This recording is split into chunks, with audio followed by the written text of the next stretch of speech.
You're listening to the Martin Clinic Wellness Podcast. This is the show where we bring you the best tips, tricks, and nutritional hacks to help you and your family get healthier. You will also hear what works and doesn't work, so you don't have to waste your time and money. All right, let's get started. Hello, my name is Dr. Tony Martin Jr. of the Martin Clinic, and I'm here with my dad, Dr. Tony Martin Sr., also of the Martin Clinic. And on today's episode, we want to talk about our brains. Specifically, we're going to talk about a few brain, killers, for lack of a better term, that, a few things that absolutely destroy our brains as we age. And what's interesting is that, we've hinted at this just in a recent episode, that, one of the phenomena that's happening now is our bodies are living to a certain age, but our minds don't seem to be aging as well as our bodies. And listen, our bodies aren't aging great because people aren't moving around that well, but they get more function from their body than they do their brain. In a sense, our brains aren't keeping up. And that used to be the opposite, right? At one time, you'd have a sharp mind, and yet your body would break down, and it just never kept up and your brain, sharp, But not today. It's the opposite, right? A lot of people are pretty healthy generally, and yet they've got short-term memory loss. They don't function very well. They're losing it. Is that sort of a term that people use, right? I read an interesting study, and I was just thinking about this right now, and it's kind of a little bit off topic, but I think it'll fit in nicely with what we're talking about. Is this study found that I think it was 2 hours of silence a day regenerates some of our brain activity. And, it's funny. We live in a world today where we're never in silence anymore. I mean, we're not. I mean, we're always in some kind of noise, right? I mean, people, if they're walking anywhere, they're listening to music. We're just our brains are constantly stimulated as well. So I think our brain also doesn't get that daytime quietness anymore. I think our brains are always occupied. But anyway, so that's just another aside. But that is just an interesting study that I happened to read not too long ago that I just thought of right now as we're doing this. But okay, so let's first, we're not going to spend too much time on this because we've done a podcast on this in the past. But I want to mention again, there are 3 things that happen to our brains as we age that ages it faster. I mean, the fact of the matter is we're aging. But there are certain things that happens to our brain that makes it age a lot faster than it should. And those, we'll talk about one of those things specifically today, but we'll mention all 3 and we'll talk about one mainly. Again, the 3 things are this. The first one, which we're going to spend most of the time talking about today, is as we age, we have brain shrinkage. Our brain shrinks as we age. And the problem is they can shrink faster. You always want to have a bigger brain. The faster it shrinks, it only makes sense. You have less, everything gets less. It's not good. So you don't want your brain shrinking faster than it should. So that's the first thing that happens. There are a lot of things that we do in a day that causes our brains to shrink faster. And we'll talk about that in 1 second, but because we're going to talk mainly about brain shrinkage because it was an interesting study that came out that we want to spend our time talking about. But the other 2 things that ages our brain much faster, the second one is free radical damage. Yeah. Free radical damage kills our brain. And again, people are like, well, I don't understand what free radical damage is. Think about this for a second. A free radical is simply something missing an electron. And when it's missing an electron, it becomes very unstable. And when that happens, it's looking to steal an electron from somewhere else so that it can become stable. And when it steals from something else, whatever it's taken that electron from becomes damaged. It becomes defective. Unless an antioxidant comes in and donates its electron and makes that thing stable or protective. But you can see the problem what goes on. Mm-hmm. I read a study that says that we are bombarded by over 1 million free radicals every day. So you can imagine the the amount of antioxidants that we need in a day. Because if a free radical damages, an antioxidant protects and coats. And the best visual example of that you use all the time. Oh, with the lemon juice and the apple, right? Yeah, why don't you just... Well, just simply, right, if you want to know what oxidative damage or free radical damage looks like, a good picture of it is cut an apple in half. On one side of the apple, the slice, put a couple of drops of lemon juice.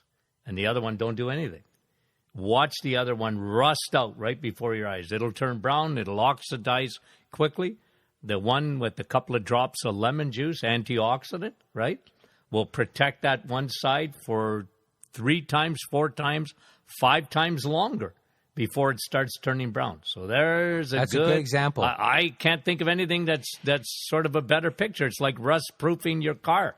Like if you're buying a car today and you want to keep it for several years, it's not a bad idea to rust-proof it. Because oxygen is the great paradox. Yeah. It gives us life, but it slowly takes it away as well. It's going to make sure you die, right? So our brain, the more free radical damage, so you think of the chemicals and the pollution. Well, one of the things too, and we test for this in the office, but we just got to mention it. One of the things that is really creates a lot of free radicals in the brain is heavy metals, like mercury and lead, cadmium, right? These are very toxic to the brain. How do they get in the brain? They cross the blood-brain barrier that's not there because of leaky gut. Now, we don't want to even get into that. But you're right. Heavy metals is the importance of probiotics again, those friendly and it's in bacteria. The drinking water. I mean, I just read a study, chromium-6 is in what percentage of U.S. I mean, it's insane. Heavy metals are making their way into our bodies. Anything that comes out of China, ladies, you got your purse, lipstick, makeup, it's got lead in it. It's just slow poison. That's all it is. Getting in, and it loves fat tissue. That's where and the brain is fat. Yeah, it loves to sit in there. It deposits itself in there. Yeah. And so there are a lot of things that cause free radical damage of the brain. And the third thing, really quickly, before we get into the brain shrinkage aspect, is neuroinflammation. And inflammation, which, again, caused by insulin. And if you want a good podcast, go back and listen to the last episode. We talked about the brain. We talked about the brain and insulin, right? So again, neuroinflammation, free radical damage, and brain shrinkage is the reason why people run into brain issues as they age. So let's talk about brain shrinkage, because it used to be that there were 3 main causes of premature or fast brain shrinkage, and studies have shown this, and it's interesting. The brain size of obese individuals is smaller than the brain size of somebody at a normal or healthy body weight. First and foremost, so obesity is a cause of brain shrinkage. But again, the cause of obesity is insulin. So really, we could take insulin out of the picture, or take obesity out and just say that insulin is a cause of brain shrinkage. Too much insulin over a period of time will shrink your brain faster. So will diabetes. So that's right. That was the next one, right? So obesity and type 2 diabetes, their brain shrinks at a faster rate, which is why people with type 2 diabetes are more likely to have dementia and Alzheimer's. But again, let's just move on here. The other reason was smoking. Smoking is going down, but smoking is a major cause of brain shrinkage. Their brains shrink faster. And another reason, which was one of the main common, was high blood pressure. Mm-hmm. High blood pressure affects the blood flow to the brain, and there's atrophy in the brain as a result of it. So that's what happens, right? But what's interesting is that there's another cause that has been the result of terrible, ridiculous dietary recommendations from the governments in Canada and the governments in the United States, and that was the fake artificial war against saturated fat when they should have been going after sugar all along. And that's caused our brains, and we're going to talk about a study that was done. So let's talk about a study that really we found interesting that caught our attention. And we'll just give you the framework of the study. So what they did is they got a group of volunteers together between the ages of 61 and 87 years old. And what they did is they checked their B12 level, and they did brain scans to measure the volume of their brain. So they were checking B12 levels, and they measured also the volume of their brain. And then they retested them 5 years later. So 5 years later, they rechecked their B12 levels and they rechecked their volume of their brain. And what they saw in all of them, well, a majority of them, were a significant level of brain shrinkage. And what they found was this. There's a few interesting things. A person who was eating a meat-free diet was 6 times more likely to suffer from brain shrinkage. First of all. So if a person avoided meat, they were 6 times more likely to suffer from brain shrinkage. And they found that those in the study who were vegans had the most brain shrinkage. In fact, they found in the study that vegans had a greater than 5% decrease in brain volume over 5 years. I mean, that's significant, right? And what they found, at the beginning of the trial, so at the start, remember they tested their B12, then they did a scan, and then they checked them 5 years later. So at the start of the trial, the smallest quote-unquote normal brain they found was 1,456 milliliters. And the biggest, this is funny, it's sad, the biggest vegan brain, so they took the smallest brain of a person who had a normal diet, ate meat, was 1,456 milliliters, and the biggest brain that they could find on the vegans had 1,455 milliliters. So they were already starting off at that point with a smaller brain. And then what they found is, again, that they also had a greater than 5% brain shrinkage over the 5 years. So you could see the issue. And what's interesting, all participants in the study had quote-unquote normal B12, which, again, they were within the normal range, which is ridiculous. I mean, I know that's a pet peeve of yours, the so-called normal B12 range. And that's got to be one of the more common emails we get, really. I mean, we get that email a lot, people saying, you know, I had low B12, now I'm taking B12, and I went back and my doctor's like, your B12 levels are too high, right? I mean, we get that all the time. Yeah, and what's going to happen with that? Well, that's just it. And ask your doctor, what does that mean? Yeah, and then crickets as you wait for the answer, right? Because they've never seen it. No, they just like to panic. They'll prescribe drugs that got 150 side effects, but your B12 levels are too high, right? Like, and so, yeah, what's that mean, right? Yeah, what does that mean, and what is it like? First of all, their range is so narrow. Yeah, there are lab volumes, in a sense, lab normal ranges, and then there's optimal ranges, right? Mm-hmm. There's a lab range for D3, and then there's an optimal range for D3. Same thing with B12. We like to see a certain optimal range of B12. So, but anyways, let's go back to the study. Yeah. And what was interesting is they found in the study as well is that those that ate saturated fat had less brain shrinkage and bigger brains. Thus, if someone calls you fathead, don't take it as an insult. It's a compliment, right? Because your brain is fat. It's made up of an enormous amount of fat. 60% or so of your brain is fat, and you better be eating fat.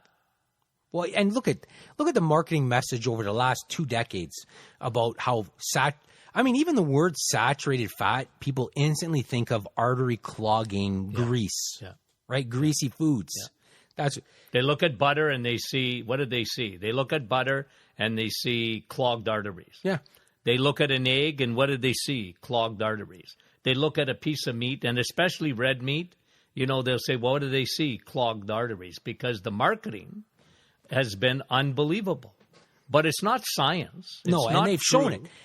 I don't know how many ways they have to show that that is not the case. But you try and get people, to change their thinking about this, and it's not easy, because they took it hook, line, and sinker. And it's interesting because we at the Martin Clinic, I hate to say I told you so.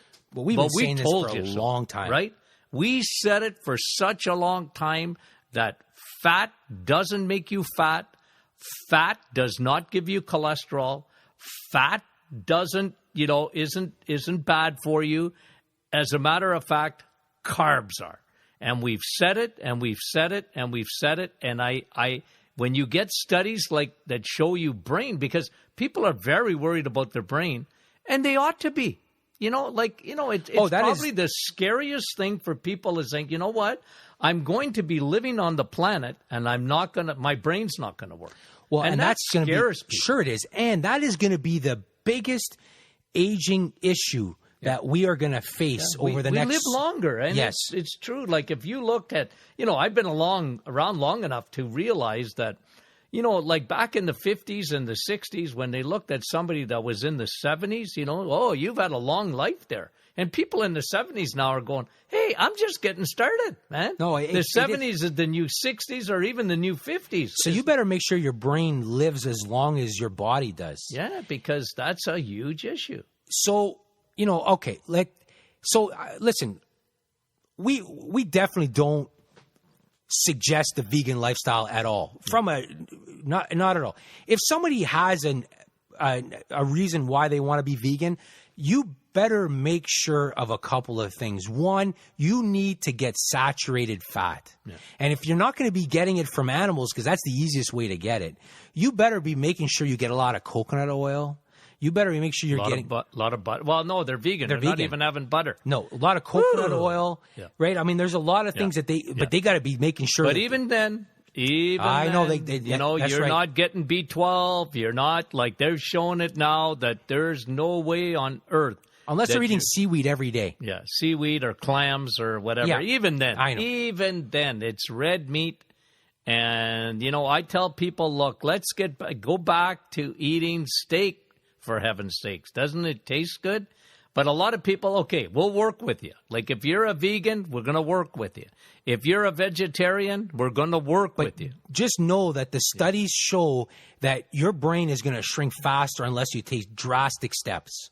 Yeah, I had a lady in the office the other day, a young lady, and, I love my patients, She said, Doc, I don't eat anything with eyes. If it has eyeballs, I don't eat it, right? Like from chicken to, she just won't eat it, and okay. I said, okay, but here's what you better do. Oh, yeah, because you're not going to live long. You really won't. You better get enough B12. I saw fat-soluble vitamins. You're just not going to get them, So, you have to work a little bit harder to make sure you get some of those key nutrients, B12 being one of them, get enough saturated fat because, again, the brain needs... Well, the DHA, when you think of you and I are big on brain and DHA, right? I mean, that DHA oil is gold, liquid gold for your brain. It's the long-chain fatty acid and... Well, first of all, a piece of red meat, if it's grass-fed beef, has got more DHA in it, omega-3 DHA, right, than fish does. It's crazy how much more it has. And so, but okay, so you better supplement, right? If you're not eating that, right? So okay, so again. One of the big issues that the takeaway from this episode is that, listen, as we age, our brains are going to shrink. We're going to suffer from some form of neuroinflammation, and we're going to be fighting off free radical damage our whole life. So you want to protect your brain by taking antioxidants. We like pine bark extract. Yeah. You want to protect your brain from neuroinflammation, which means you want to keep your insulin levels low. And you want to make sure your brain's not shrinking too fast. And you do that, again, by keeping your insulin levels low and making sure you're getting enough fat, specifically saturated fat, in your diet. And make sure you're getting enough B12. You do those things there, and you're going to give your brain the best chance that it has to age in a healthy fashion and make sure that your brain ages and keeps up with your body in a sense, right? Which is so important nowadays. Yeah, and if you're going to supplement with B12, I always tell people, remember, if you're going to take a supplement of B12, you might take a B complex, but that's not the same. B12 is separate, and you take it sublingually. You take about 5,000 micrograms, very safe. It's water soluble. Make sure it's methyl, B12, because that's very important for absorption and for how your body uses it. And you just can't go wrong taking B12. So if you don't get enough red meat in your diet, or you got any kind of digestive issue or whatever, you see, again, we go back to digestion, leaky gut, bad stomach acid or whatever. You don't even, now you don't even absorb your B12 No, properly. you could be eating it, but you're not absorbing it, which is why I think, I mean, I don't even know what percentage. It'd be in the high 90s of people coming in that, you recommend B12 for them just because it's such a chronic issue today in society. And again, we could talk about depression. I mean, there's so many things that low B12 can do in people, but that we can do that at another time. Again, we're out of time, but we want to thank you for listening to this episode. Again, if you have any questions, you can email us at info@martinclinic.com, or you can reach us on our Facebook page. Again, if you're not a newsletter subscriber, I don't know what you're waiting for. Just join on our newsletter subscriber list. You can do that at martinclinic.com. We talk about a lot of this stuff. We send out information a few times every week. Easy to read, short emails, but just packed with health information. We go through the latest studies. So we encourage you to join our newsletter list as well. Again, thank you for listening, and be sure to tune in again next week.